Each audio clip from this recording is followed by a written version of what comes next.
Since the pandemic housing boom, reform has centered on legalizing more homes, with approximately 225 pro-housing bills passed since 2023.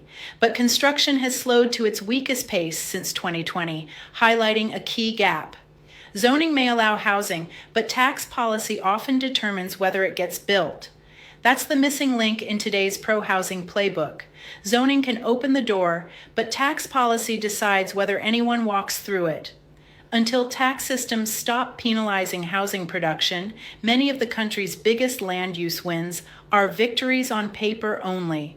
High property taxes and insurance introduced a slew of complications to the housing market, affecting mortgage payments tremendously. Most acutely, sudden spikes in assessed value can make homeownership unaffordable, especially for those on fixed incomes. They can also discourage homeowners from making improvements, since upgrades often trigger reassessments at higher rates, also affecting the mortgage payment. And while state-level reforms like caps on assessments or limits on annual tax growth are intended to help residents stay put, they can unintentionally distort the broader tax base, undermining both fairness and local revenue over time. To understand how these good intentions can go wrong, look no further than two states that tried to protect homeowners by locking in low property taxes, only to inadvertently discourage better use of the land in California and Florida.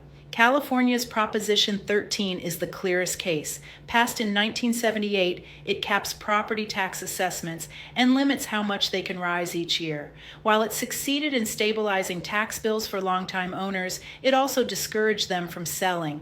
Over time, that froze the supply. Proposition 13 really shows what happens when land is undertaxed. Housing supply freezes even as the demand explodes.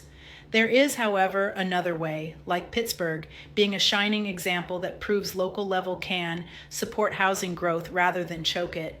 If cities and states want to turn pro-housing rhetoric into real results, they can't stop at zoning reform. They also need to fix the tax systems that are quietly blocking new construction. Instead of layering drawback incentives on an already broken system, the fix may be as simple as removing the barriers already in place.